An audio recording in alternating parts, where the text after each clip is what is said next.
Ucrania recordó este viernes el primer aniversario de la liberación de la ciudad de Bucha, al norte de Kiev, con llamados a la memoria y a la justicia. Bucha se convirtió en sinónimo de las atrocidades y supuestos crímenes de guerra de los efectivos rusos. El comandante en jefe de las Fuerzas Armadas ucranianas dijo que las acciones de Rusia durante la ocupación de Bucha siempre serán recordadas en la memoria nacional. La ciudad estuvo ocupada por las fuerzas rusas por 33 días, durante los cuales hubo más de 1.400 muertos, según la Fiscalía de Ucrania. Mientras tanto, múltiples ataques rusos impactaron la ciudad de Zaporilla, en el sur de Ucrania, dañando varios edificios. Según la administración militar de la zona, los cohetes alcanzaron el centro regional y los suburbios sin dejar víctimas.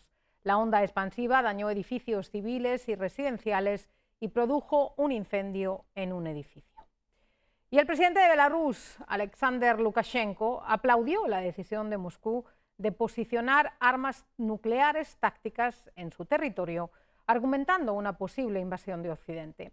Lukashenko dijo que ha intensificado las conversaciones con su homólogo ruso, Vladimir Putin, sobre el despliegue de armas nucleares tácticas y estratégicas más poderosas.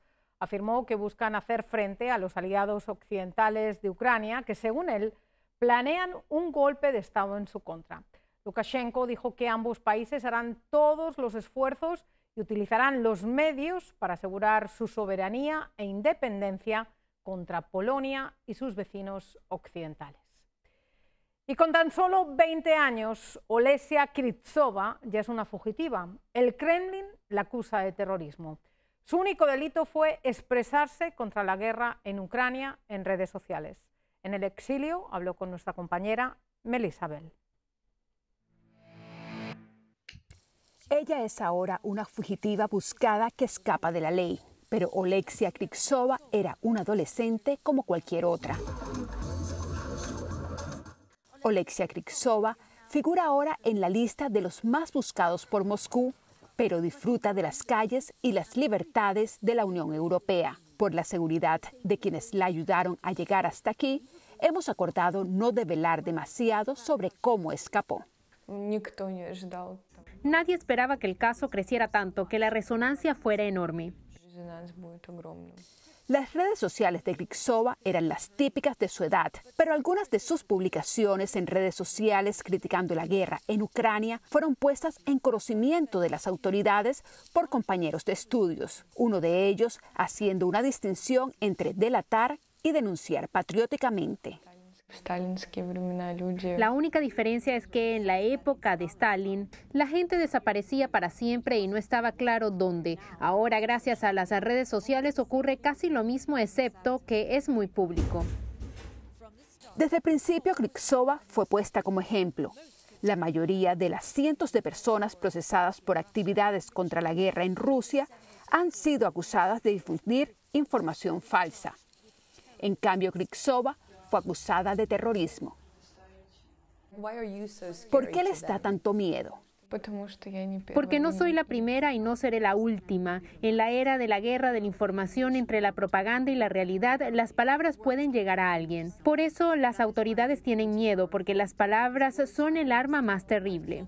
Krivtsova se dirigía a tomar un café con su marido cuando fue detenida por segunda vez. Fue puesta bajo arresto domiciliario por cargos falsos. Así que en febrero, al cumplir 20 años, tomó la decisión de irse. Llevaba muy poco consigo. ¿Te arrepientes de las publicaciones? Es una pregunta difícil. Perdí mucho y pasé por mucho. Las lágrimas de mi madre ante esta situación. Perdí a mi marido, a mi abuelo y a mi abuela. Es un precio enorme para cualquiera. Pero Krivtsova no sería silenciada, incluso mientras el gran hermano observaba. Una cita de Orwell tatuada encima de una imagen de Vladimir Putin como una araña. Creo que ahora mi trabajo diario es desacreditar al ejército ruso porque el ejército ruso está cometiendo crímenes en el territorio de Ucrania. Háblame de este lugar, ¿cómo ha sido? Sí, la escalera parece muy rusa porque el edificio se construyó en la Unión Soviética.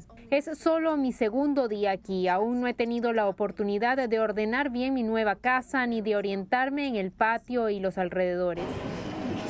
Pero Kryvtsova ya ha creado un nuevo canal de Instagram. Una chica interrumpida cuando iba por un café, ahora en Lituania, más libre y con la intención de ser más ruidosa que nunca. Melissa Bell, CNN, Vilnius. Rusia afirmó que la reacción de Estados Unidos al arresto de Ivan Gershkovich, reportero del Wall Street Journal, es una autoexposición de la llamada sociedad democrática.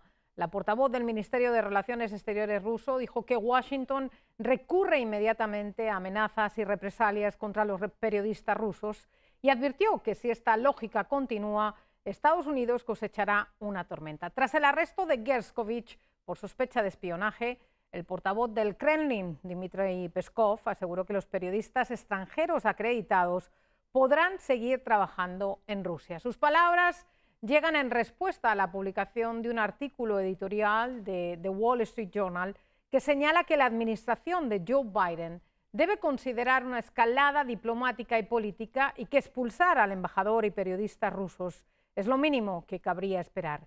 Mientras tanto, líderes de más de 30 organizaciones de noticias en todo el mundo firmaron una carta dirigida al embajador ruso en Estados Unidos exigiendo la liberación de Gershkovich. La misiva califica como injusta e injustificada la detención y afirma que es una escalada significativa en las acciones del gobierno ruso contra la prensa.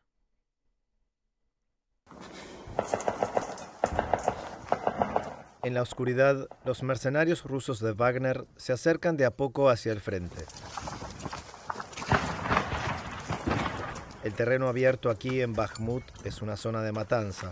Solo sus edificios devastados son algún tipo de refugio.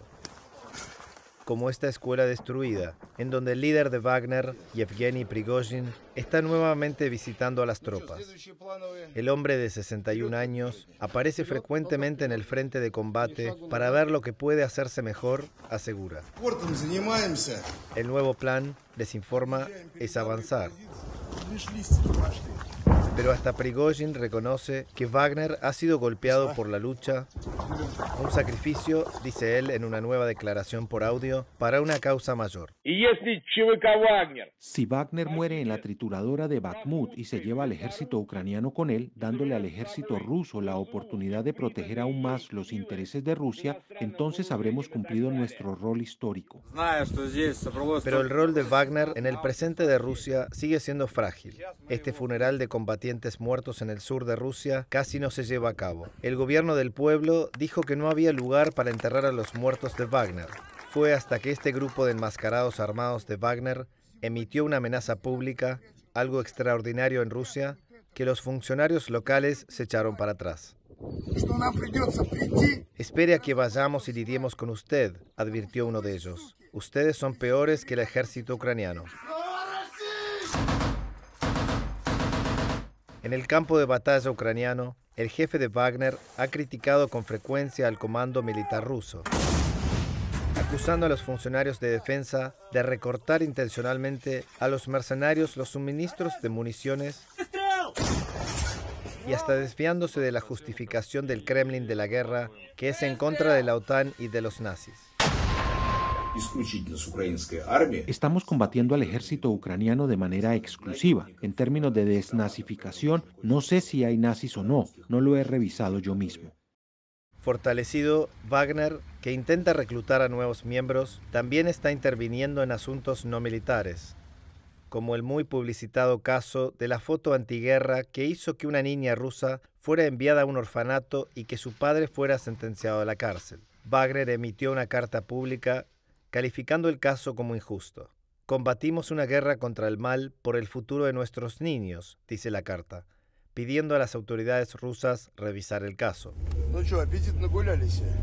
Pero es incierto si Wagner seguirá disfrutando del apoyo del Kremlin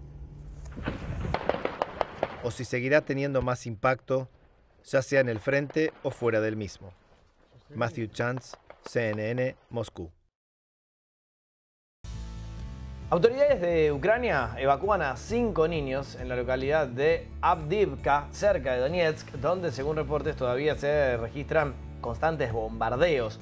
Funcionarios señalaron que los padres que se quedan allí se negaban a salir con sus hijos, lo que complicaba su protección, y que alrededor de 2.000 personas todavía estén en la ciudad. El jefe de la administración militar de Avdiivka dijo a medios ucranianos que la situación era realmente tensa. Las fuerzas rusas han hecho un esfuerzo considerable para rodear la zona, según el Estado Mayor, pero sus asaltos más recientes no han ganado terreno. Esta última actualización contrasta con reportes de una situación ligeramente mejorada alrededor de Bakhmut, donde el ejército ucraniano reportó muchos menos ataques aéreos y con misiles de lo normal.